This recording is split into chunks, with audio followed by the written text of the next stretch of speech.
আসসালামু আলাইকুম এভরিওয়ান। বেকার ছেলের ভালোবাসা গল্পের 9 নম্বর পার্ট নিয়ে চলে আসলাম। তো চলেন বেশি কথা না বলে গল্প শুরু করা যাক। সময় খুব দ্রুত অতিবাহিত হয়। কত কাজ করব করেও সময়ের এই দ্রুততাই আর করা হয় না।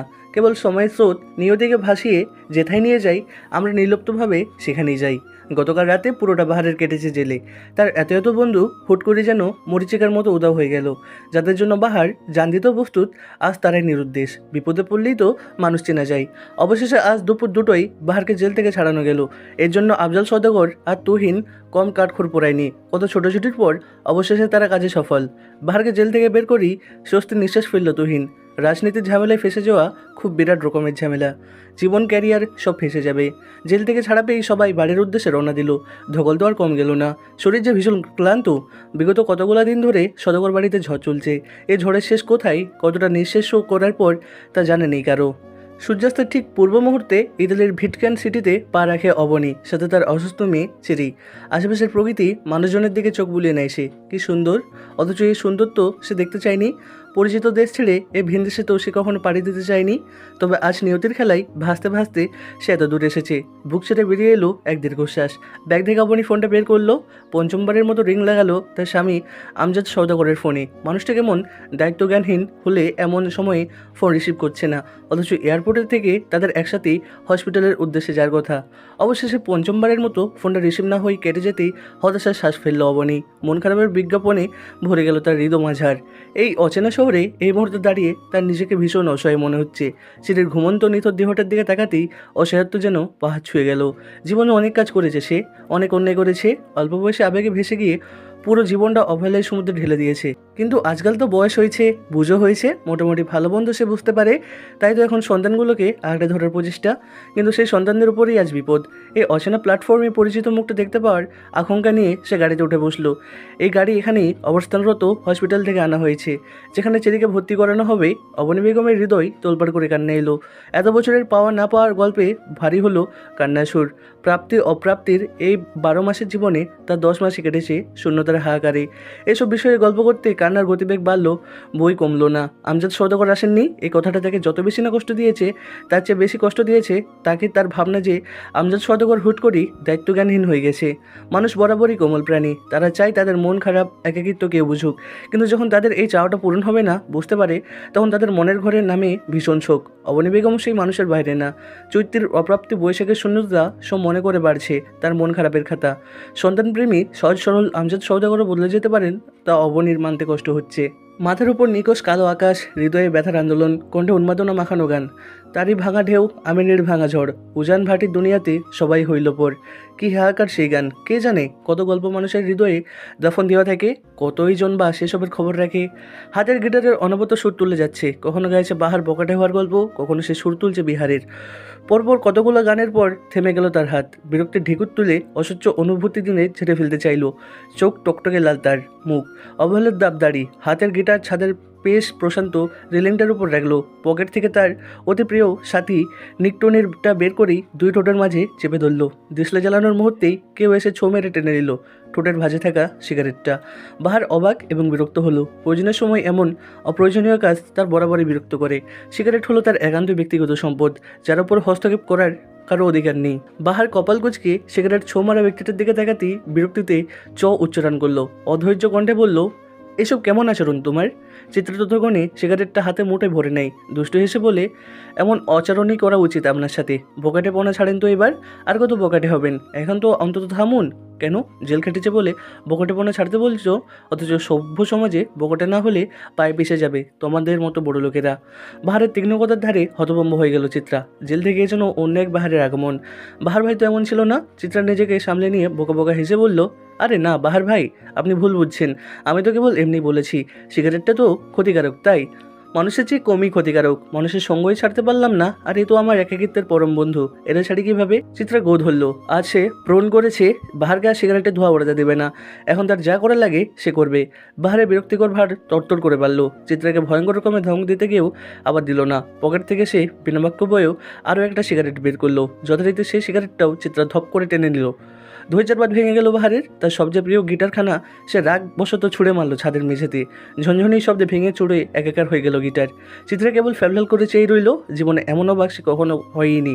বাহার কেবল গিটার না, ভেঙে দিল যেন স্বয়ং চিত্রাকে। কি নিষ্ঠুর, কি নির্মম মনে হচ্ছে। চিত্রের এক একটা ভাঙা টুকরো ছড়িয়ে ছিটিয়ে আছে ছাদ জুড়ে।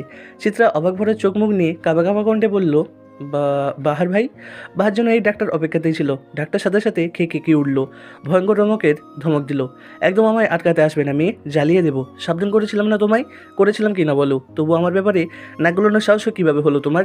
দু একদিন হেসে কথা বলেছি বলে কি মাথা কিনে নিয়েছো? ভদ্রতা দেখিয়েছি, সেটা সহ্য হয় না, তাই না? শালা, শান্তি দিল না এই মানুষ জাতি। কথা শেষ হতেই বাহার নিজেকে চিলেকোঠার ঘরখানাতে চলে গিয়ে সশব্দে দরজাটা আটকিয়ে ফেললো। চিত্রে কেবল দেখলো সবটা, সে হয়তো সত্যি অতি অধিকার ফেলিয়েছে, তাই বলে এমন আচরণ করবে বাহার? অষ্টদোষী হৃদয় তোলপাড় করে অভিমান জমলো, চোখে টলমল করলো অভিমানের অশ্রু। ভাঙা বিধ্বস্ত গিটারখানা দেখার পর বাদ মারল না সে। অশ্রুর কণাগুলো অযোধ্যরায় ঝরে গেল কেবল। বাহার ভাই তার উপর চিৎকার করেছে, এটা না যতটা কষ্ট দিয়েছে তার চেয়ে বেশি কষ্ট দিয়েছে বাহার ভাই নিজেকে কষ্ট দিয়েছে সেটা ভেবে। গিটারটা তো বাহার ভাইয়ের প্রাণ ছিল, সিগারেট আর গিটার সে কখনো হাতছাড়া করেনি, যেন সাক্ষাৎ প্রাণ ভোমরা এখানে। অথচ সেই গিটারের আজ বিধ্বস্ত অবস্থা তাও কিনা বাহার ভাই নিজে করেছে। অষ্টদশীর কান্নায় ভেজে গেল নেত্রযুগল, চিবুক বেয়ে গড়িয়ে পড়ল সেই অশ্রু। বুক সমান কষ্ট নিয়ে অষ্টদশীর অভিমান করলো বাহার ভাইয়ের দিকে সে আর ফিরে চাইবে না। পাষাণ পুরুষ বাহার ভাই, সর্বনাশ পুরুষ সে।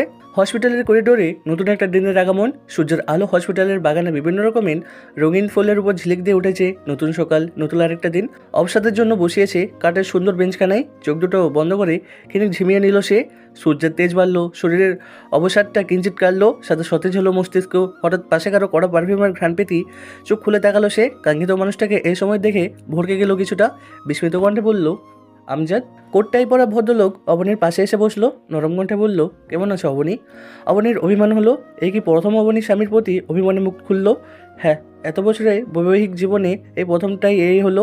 40 ঊর্ধ্বে অবনী অষ্টদশী হয়ে উঠল নিমেষেই। মুখ ফুলিয়ে বলল, এতক্ষণই সময় হলো তোমার? গোটে একটা বিকেল আর রাত পার করার পর তোমার আসতে মন চাইলো? আমজাদ মাথা ঝুঁকালেন, বেশ অপরাধী কণ্ঠে বললেন, একটা ঝামেলায় পড়ে গিয়েছিলাম অবনী, না হয় তোমায় অপেক্ষা করতাম না। আমার চেরি কেমন আছে? চেরির কথা উঠতেই অবনীর কান্না এলো, লিপটে গেল আমজাদের বুকের মাঝে। হাহাকার মাখানো কণ্ঠে বলল, আমাদের চেরি ভালো নেই আমজাদ, ভালো নেই। আমজাদ হয়তো হুট করে অবনীর এই ঘনিষ্ঠতা আশা করেনি। সামান্য বিভ্রত বোধ করলেন সে। অস্বস্তি মাখানো কণ্ঠে সান্ত্বনা দিয়ে বললেন, চিন্তা করো না অবনী, ঠিক হয়ে যাবে সে। দেখি উঠো তো, মানুষ দেখছে। আমজাদের শেষ বাক্য অবনী বাঁধ ভাঙা কান্না থেমে গেল। আসমিক ভুল কিছু শুনে ফেলেছে এমন একটা ভাব ফুটে উঠল তার মুখমণ্ডলে। আমজাদ কিনা বলছে মানুষ দেখছে, আমজাদ। অথচ যখন তাদের নতুন বিয়ে হলো তখন আমজাদ সারা জীবন অবনীর পিছে পিছে থাকতো। ভাবিরা ঠাট্টা করে বউ বাগালো বলতো ছেলেটাকে। অবনী মাঝে মধ্যে কেমন ব্যবহার করতো, কিন্তু লোকটা হাসি মুখে সব মেনে নিত। কেমন বোকা বোকা ধাঁচে ছিল। একদিন অবনীর শাশুড়ি অবনীকে কি একটা যেন রান্না করতে দিয়েছিল, অবনীর ঠিক মনে নেই। আমজাদ সবার থেকে লুকিয়ে অবনীর রান্না নিজে করে দিয়েছিল। কই গেল সেই দিন, কই গেল সেই বউ পাগল আমজাদ? আজ যেন ভিন্ন পুরুষ দেখছে সে। গত কয়েক বছর আমজাদ দেশে আসেনি, হয়তো তাই এই বদলটা চোখে লাগেনি। হুট করে একজন মানুষের এত বদল কিভাবে হলো?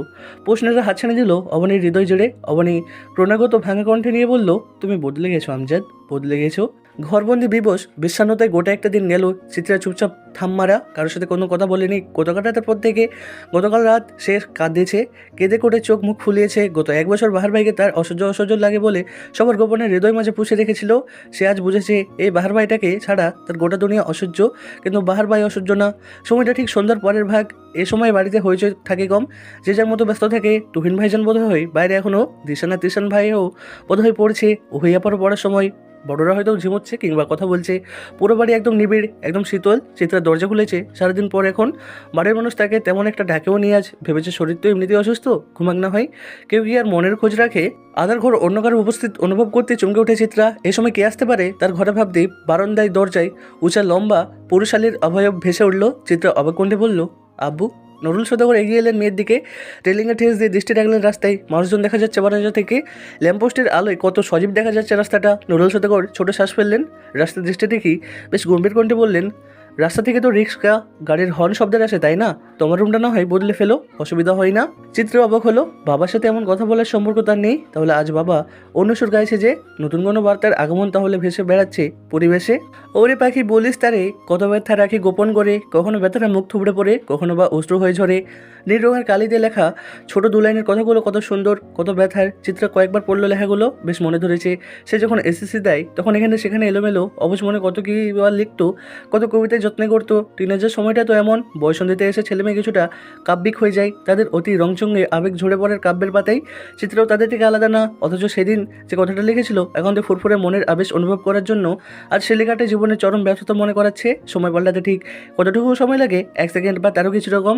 বাচ্চুকের কাজলটা খেটে মুক্তোর মতো এক বিন্দু ওষু গড়িয়ে পড়ে চিত্রার চোখের কোণ থেকে। আহা, কান্নারে এত অবাধ্য কেন? সময়টা আগস্টের 17 তারিখ, শুক্রবার, বেলা এখন ঠিক অপরাহ। চিত্র শরীরে নীল রঙের শাড়ি জড়ানো, চোখে গাঢ় কাজলের প্রলেপ, অভিমানীর পোড়াহ অভিমান ঢাকতে যেন সক্ষম সেই কাজল। হয়তো নয়নের গভীরে লুকিয়ে দেখা অনুভূতিতে লুকানো এই জন্য অবস্থা। শ্যামলা শরীরে গাঢ় নীল রঙটা ঠিক খারাপ লাগছে না, চলনসই থেকেও আরও 2 ধাপ বেশি ভালো লাগছে। পিঠ অব্দি চুলগুলো বাতাসে উড়ছে তার। আজকে বিশেষ দিন তার জীবনে, তাই এত সাজগোজ। জীবনে তো কিছুর জন্য থেমে থাকে না, সে জীবনকে এগিয়ে নিতে হয় অনেক দূর। যদি এই এগিয়ে যাওয়াটা খুব দ্রুত হয় তবুও বোধহয় খারাপ হবে না। অপেক্ষিত সময়ের অবসান ঘটলো। বাইরের ঘর থেকে চিত্রার ডাক ভেসে এলো। এই তো চিত্রার ডাক পড়েছে, নতুন কিছু শুরু হওয়ার আবহান এসেছে। চিত্রা বিছানায় বসে রইল, বুকের মাঝে যন্ত্রণাদের বিক্ষোভ মিছিল, তাদের জন্য প্রতিবাদ। বুকের মাঝে ঠাঁই দেওয়া মানুষটাকে ছাড়া আর কাউকে সহ্য করবে না চিত্রার জীবনে, কখনোই না। চিত্রা শ্বাস নিল, অনুভব করলো এই চারপাশে বাহার ভাইয়ের কেবল অস্তিত্ব।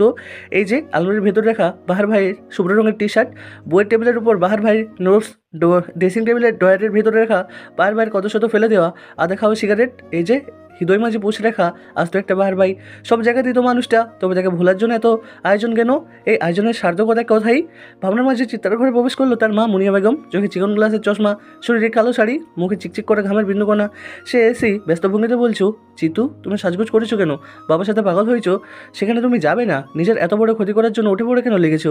আর তোমার বয়সই বা কত? এ বয়সে কিসের বিয়ে? কোনো বিয়েটাই হবে না? মায়ের ব্যস্ততা মেশানো কথায় পরিপ্রেক্ষিত জবাব দিল না চিত্রা, কেবল মায়ের মুখের দিকে তাকিয়ে রইল অনিমেষ। মাটাও এত সুন্দর কেন? ভাইয়াটা মায়ের মতো সুন্দর, তাদের দেখলে কেমন চোখে শান্তি শান্তি লাগে, ভালো লাগাই সে যায় হৃদয় জমিন। মেয়ের কোনো হেলদোল না দেখে বিরক্ত হলো মুনিয়া বেগম, বিরক্তির কণ্ঠে বলল, তুমি কি বলছি শুনছো না? বিয়ের আশা বাদ দাও, তোমার বাবার তালা নাচা বন্ধ করো, এতটুকু একটা জীবন তোমার, বিয়ে তো করতেই হবে আম্মু। সমাজের চিরপরিচিত প্রথা অনুসারে মেয়েদের তো আজীবন বাবার ঘরে থাকার নিয়ম নেই, যেতেই হবে যেহেতু, তবে আগেই যাই, পরে মায়া আরও বেড়ে যাবে আম্মু। মুনিয়া মেয়ের কথাই হতভম্ব হলেন, কাঁপা কাঁপা কণ্ঠে বললেন, চিত্রা কি বলছো এইসব? ভুল বলেছি আম্মু, তোমরা কি আর আমায় চিরদিন রেখে দেবে বলো?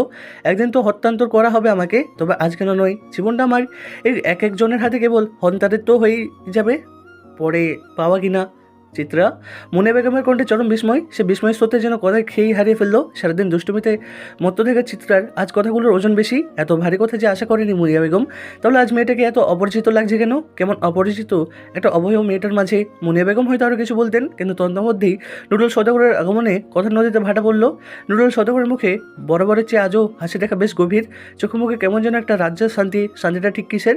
সবচেয়ে অপছন্দের মানুষটাকে চোখের সামনে দেখতে হবে না, এটাই কি কারণ? তবে মুনিয়া বেগম নিজের স্বামীর দিকে তাকালেন, তাচ্ছিল্য করে বলে উঠলেন, আমায় মেয়ের ধ্বংস না ডেকেও আনলে পারতে। নুরুল সদাগর হয়তো প্রস্তুত ছিলেন না স্ত্রীর এখন কথাই, তাই সে কিংবিড়ুম হয়ে গেলেন। বিস্মিত কণ্ঠে বললেন, কি বলছো এসব? চিত্রা আমারও মেয়ে, ভুলে যেও না। বাবার একটা কথাই চিত্রার ভিতরে যত না পাওয়া হাহাকার ছিল সবই মিলিয়ে গেল। জীবনের 18টা বছর সে কেবল অপেক্ষা করেছিল বাবার মুখ থেকে এই কথাটা শোনার জন্য। আজ মনে হচ্ছে বেঁচে থাকাটা সার্থক। বাবার আদর পাওয়ার জন্য চিত্রা এমন কয়েকটা অযৌক্তিক সিদ্ধান্ত না হয়ে মাথা ব্যথা নিবে, তবুও সে তো তার বাবার ভালোবাসা পাবে, এই ঢের। আচ্ছা চিত্রা, তোমার মেয়ে কবে থেকে তাকে মেয়ে মানা শুরু করলে? তোমার জাত যাবে না? স্ত্রীর বিদ্রোহ হয়ে হাসি থেকে গা জ্বলে উঠল নুরুল সদাগরের। সে বেশ খানিকটা জোরেই বলল, মুনা সাবধানে কথা বলো, বাড়ি ভর্তি মেহমান, নাটক বন্ধ করো। আমি চিত্রার খারাপ চাইবো না নিশ্চয়ই। ভালো কেন চাইতে আসছো? আমার মেয়ের ভালোটা তোমার না চাইলেও হবে। যাদের ভালো এত বছর চেয়ে আসছো তাদেরটাই চাও, নাকি তাদের ভালোর জন্যই আমার মেয়ের এই সর্বনাশ করছো? কোনটা? মনি বেগমের কথা শেষ হতেই তার ডান গালে সশব্দে চড় বসল নুরুল সদাগর। এই ঘটনাটা মনি আর চিত্রা দুজনের কাছেই অপরিচিত ছিল। মনি বেগম তার নিশ্চুপ হয়ে স্বামীর মুখের দিকে তাকিয়ে রইল। তন্ত্রমধ্যে ওহি এলো, চিত্রাকে ধরে নিয়ে গেল পাত্রপক্ষের সামনে। চিত্রা কেবল পাথরের ন্যায় হেঁটে গেল। এই জীবনে হুট করেই তার চাপাগুলো হারিয়ে যাওয়ায় মিলিয়ে গেল। কেবল মনে হলো বিফলে এই বেঁচে থাকা। সময়টা ঠিক মধ্যরাত। ভিনদেশের মাটিতে পারে গেছে অবনী আজ 5 দিন হতে চললো। বাড়ির সবাই তাদের নিয়ম করে খোঁজ নিচ্ছে, কিন্তু তবু অবনী কোথাও নিজেকে একা একা ফিল করে। এই একা অনুভব করাটা একাকিত্ব না বোধ হয়। আমজাদের মাঝে পুরনো আমজাদকে খুঁজে না পাওয়াটাই এই একা অনুভব হওয়ার কারণ। মানুষ সচরাচর যাকে যেভাবে দেখে অভ্যস্ত তাকে সেভাবেই দেখতে চায়। চাই মানুষেরও যে বদল আসতে পারে তার জন্য আমরা ভাবতেই পারি না বা কোথাও একটা মেনে নিতে পারি না। হিম শীতল কেবিনের সাদা রঙের আরামদায়কটায় বসে বসে ঝিমুচ্ছে অবনী। রাত 3:30 বাজছে, অথচ তার ঘুম আসছে না। সেটির শরীরে বেশ উন্নতি দেখা দিচ্ছে, এতদূর আসাটা সার্থক। কিন্তু তবুও মনে কোথাও শান্তি নেই। অবনী বেগম চেয়ার ছেড়ে উঠে দাঁড়ালো, কতক্ষণ এপস ওপস হাতুড়ে নিজের ফোনটা হাতে নিল। কল লাগালো আমজাদ সওদাগরের ফোনে। আমজাদ সওদাগর প্রতিদিনই এসে মেয়েকে দেখে যান, অথচ থাকেন না। এমনকি অবনী বেগমও যেতে বলে না আমজাদ সওদাগরের বাসায়। বিষয়টা ভীষণ অদ্ভুত হলো। অবনী এতদিন মাথা ঘামায়নি, অথচ আজ মাঝরাতে তার এই কথাখানা মাথায় এলো। গত 5 দিন যাবৎ অবনী হসপিটালেই আছেন। আমজাদ তাকে বাড়িতে গিয়ে বিশ্রামও নিতে বলেনি। প্রথমবার কলটা বাজতেই কেটে গেল। অবনী মুখ কুচকালো, তার হঠাৎ করেই সর্বাঙ্গে অস্তিত্ব সে গেল। তার মনে হলো তার অজান্তে হয়তো ভীষণ অদ্ভুত কিছু হচ্ছে এই ভিনদেশে, যা খুব সস্তা আবরণে ঢেকে আছে। অবনী বেগম ঘুমন্ত চারিদিকে তাকিয়ে একটা বড় শ্বাস নিলেন। এই মাঝরাতেই সে সিদ্ধান্ত নিলেন আমজাদ সওদাগরের বাসায় যাওয়ার। যতটুকু সে জানে হসপিটাল থেকে বাসার দূরত্ব মাত্র আধ ঘন্টা, বাড়ি ঠেকানোরও তার জানা আছে। এই মাঝরাতিতে যে কোনো মূল্যে তার সঞ্চয় অস্বস্তির পরিসমাপ্তি ঘটাতে হবে। তার মন যে মিশে ভয়ের আতঙ্কে তোলপাড় হচ্ছে তা এই মুহূর্তেই মেটাতে হবে। হসপিটালের নার্সকে চেরির কাছে রেখেই এই ভিনদেশের অপরিচিত রাস্তায় পা ফেললো বাঙালি এই নারী। বাঙালি স্ত্রীদের আলাদা একটা শক্তি আছে, তারা সন্তান আর স্বামীর ক্ষেত্রে অদ্ভুত শক্তি সাহস পেয়ে যায়। সবাই বসে থাকা বেশ সুন্দর দেখতে ছেলেটাই চিত্রাকে দেখতে এসেছে। নুরুল সওদাগরের ডিপার্টমেন্টেরই একজন ছেলে, সে নাম নাওশাদ। ছেলেটাকে নির্দ্বিধায় সুপুরুষ বলা যাবে। ফর্সা শরীর, উচ্চতবে সুস্বাস্থ্য, কি ভীষণ সুন্দর। কালো রঙের পাঞ্জাবিটা বেশ মানিয়েছে শরীরে। ছেলেটার মা বাবাও এসেছে ছেলেটার সাথে। বেশ সুশীল পরিবারের মনে হলো, বেশ এসেছে কথা বললো। এক কথায় তাদের মেয়ে পছন্দ হয়েছে সেটাও বলেছে। চিত্রা মাথায় ঘুমটা দিয়ে কেবল ঠাই বসে রইল। ড্রয়িং রুম জুড়ে সবাই যার যার মতো দাঁড়িয়ে আছে, বসে আছে। চাঁদনির হাজব্যান্ড মাহাতাবাও আছে। শুক্রবার যেহেতু তার অফিসও বন্ধ। ছেলের বাড়ি থেকে প্রস্তাব দিল তারা আজই আংটি পরিয়ে যেতে চাই। নুরুল সওদাগরের মুখের হাসিটা বিস্তৃত লাভ করলো, অথচ সবাই তখন হতভম্ব আহাম্মক মনে আছে। তারা যেন কিছু বুঝতে পারলো না। বাবা মেয়ের এমন পরিবর্তন যেন সবাইকে ভাবাচ্ছে কি এমন হয়ে গেল যে এত বড় সিদ্ধান্ত নিতেও তারা দুবার ভাবছে না। তো বন্ধুরা, আজকের গল্পটা এখানেই শেষ হয়ে গেল। পরবর্তী পার্ট শুনতে হলে আমাদের চ্যানেলটি সাবস্ক্রাইব করে পাশে থাকুন।